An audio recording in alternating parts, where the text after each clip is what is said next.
One Room, One Truth. Part 1. The assignment nobody wanted. I never asked for any of this. My name is Claire Donovan, and I have spent the last 4 years building a reputation at Meridian Consulting Group as the woman who gets things done, quietly, efficiently, and without drama. I don't complain, I don't gossip, and I absolutely do not get involved in whatever emotional chaos my coworkers seem to thrive on. So when my manager, Derek, called me into his office on a rainy Tuesday morning and told me I'd be traveling to Chicago with Nathan Cole, the Nathan Cole CEO of our entire division, I kept my face completely neutral. "Just the two of you?" I asked. Derek nodded, already avoiding my eyes. "The Harrington account is worth $30 million, Claire. Nathan specifically requested you. You're the best analyst we have." I didn't feel flattered. I felt nervous. Because Nathan Cole was not the kind of man you felt comfortable around. He was 34, sharp-jawed, broad-shouldered, and permanently cold.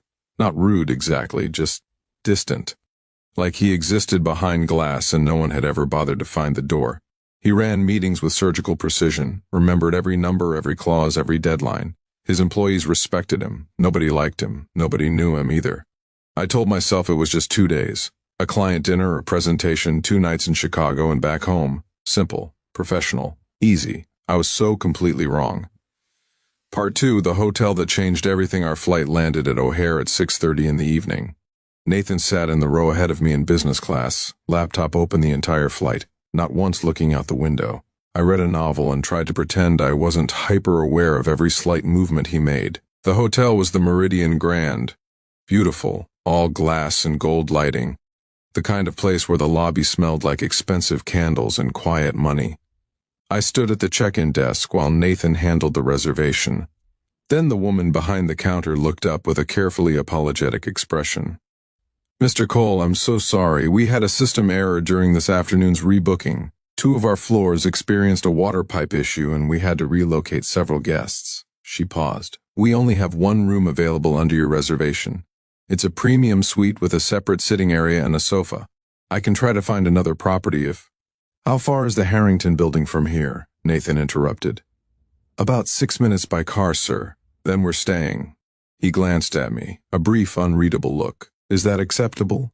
Every professional instinct I had told me to say yes, so I did. "Fine," I said. "Completely fine." It was not fine, at all. Part 3, 800 square feet of tension. The suite was beautiful and enormous and still somehow suffocating. Nathan took the bedroom without discussion, which I respected. He set his bags down, changed into a navy t-shirt and dark jeans, the first time I had ever seen him in anything other than a suit, and came back out to review the presentation on his laptop at the suite's desk. I changed in the bathroom, came out in my blue gown for the client dinner, and found him staring at the screen with such intense focus that he didn't notice me for a full 10 seconds. When he looked up, something shifted in his expression. Just for a moment. Then it was gone. "The car arrives in 15 minutes, he said. "I know," I said. The dinner was flawless. Nathan was charming in the way that very controlled people can be charming.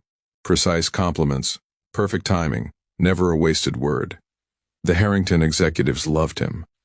I handled the data presentation and answered every technical question without hesitation. When we shook hands at the end of the evening and walked back to the car, I felt Nathan glance at me sideways. "You were good tonight," he said quietly. 4 years. That was the first genuine compliment he had ever given me. I didn't know what to do with it, so I just said, "Thank you." We rode back to the hotel in silence. Part 4. After midnight I couldn't sleep. The sofa was comfortable. The suite was warm. The city lights of Chicago glittered through the floor-to-ceiling window like scattered diamonds. But my mind wouldn't stop turning. The dinner, the presentation, Nathan's voice saying you were good tonight in that low, careful way. At some point past midnight I heard movement. Nathan came out of the bedroom. He was barefoot, in a t-shirt and sweatpants, and he looked different, smaller somehow, more human. He walked to the minibar, poured himself a glass of water, and stopped when he noticed I was awake. "Sorry," he said. "Didn't mean to wake you." "You didn't," I said. "I couldn't sleep."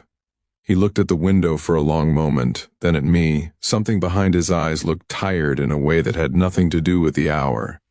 "Can I sit?" he asked. I blinked.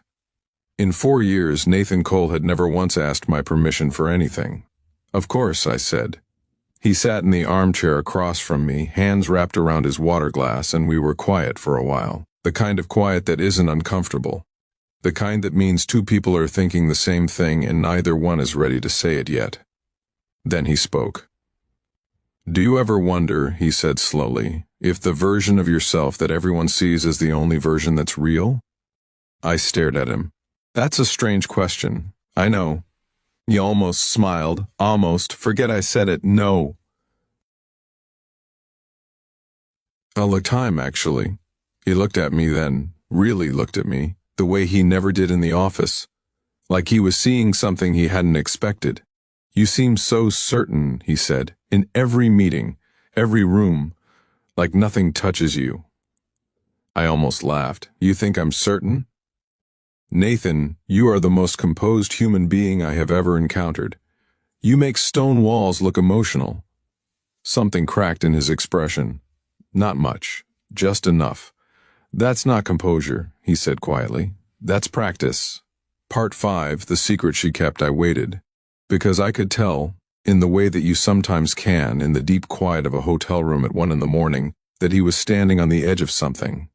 And if I spoke, he'd step back, so I waited. And then he said it. "My father built this company, not the consulting division, Meridian Group. The whole thing, from nothing." He paused. "He died 3 years ago, heart attack. I was in a board meeting in London when it happened, and I didn't find out for 6 hours because nobody could reach me." His jaw tightened. "I restructured my entire life after that. Every system, every protocol, every wall. I made myself untouchable because I thought if nothing could surprise me, nothing could ever." He stopped. "Hurt you?" I finished softly. He looked at me. "Yes." The room felt very still. "I've been doing the same thing," I said. I hadn't planned to say it. It just came out, the way truths sometimes do at 1 a.m. in hotel rooms with a man who just handed you a piece of his heart. My mom left when I was 11. No warning, no fight, just gone one morning. And I decided then that I was never going to need anyone badly enough to be destroyed by them leaving. Nathan was very quiet. "So you became indispensable instead," he said. "And invisible," I said. "Easier that way." We looked at each other across that small, warm room, and something shifted between us. Not dramatically, not in the way it happens in movies, but in the quiet, irreversible way that real things change. Like a door opening that you know you'll never be able to close again. "Claire," he said. "Yeah?" "I've been noticing you for 2 years." His voice was low, careful, like each word cost him something. "Not your work. You. The way you stay late when a junior analyst is struggling even though it's not your job. The way you always hold the elevator. The way you laugh at something, and then immediately press your hand over your mouth like you're not supposed to." My throat tightened. "You never said anything," I whispered. "I didn't know how," he said simply. "I've spent 3 years making sure nothing could reach me. And then there was you, every day. And I couldn't decide if I was grateful or terrified." I exhaled slowly. "Both," I said. "You can be both." Part 6. Morning. We talked until nearly 3 a.m. Really talked, the way neither of us probably had in years. About his father, about my mother, about the versions of ourselves we'd built to survive and the parts of ourselves we'd locked away with them, about Chicago winters and terrible office coffee, and the book I'd been reading on the plane that he'd apparently noticed. At some point I fell asleep mid-sentence. When I woke up, there was a blanket over me that hadn't been there before, and morning light was soft and golden across the suite. Nathan was already dressed, suit, tie, CEO armor perfectly back in place, sitting at the desk with his laptop. But when he heard me stir, he looked up, and he smiled. Not the professional, controlled, calibrated expression I'd seen 1,000 times in conference rooms. A real smile, small and a little uncertain, like he was relearning how to do it. "Good morning," he said. "Good morning," I said. Epilogue. What comes after the Harrington deal closed 2 weeks later? $31 million, the largest account Meridian had landed in 5 years. Nathan sent the team a formal congratulatory email, as he always did. But at the bottom, he'd added one line that nobody else would have understood, special recognition to Claire Donovan, who reminded me that the best presentations are the honest ones. I read it at my desk, pressed my hand over my mouth, and smiled. That evening, he appeared in my office doorway, rare enough that my assistant nearly fell out of her chair, and asked if I wanted to grab coffee. Not a meeting, not a debrief, just coffee. Okay, I said, but I'm warning you. I laughed too loudly and I can't help it. I know, he said quietly. It's one of my favorite things about you. We walked out together into the early evening, two people who had spent years building walls, stepping carefully into something neither of us had planned but both of us had needed. Not perfectly, not without fear, but honestly, and that I had learned was the only way anything real ever begins. The end Golden Heart stories. Some doors only open in the dark and lead straight to the light.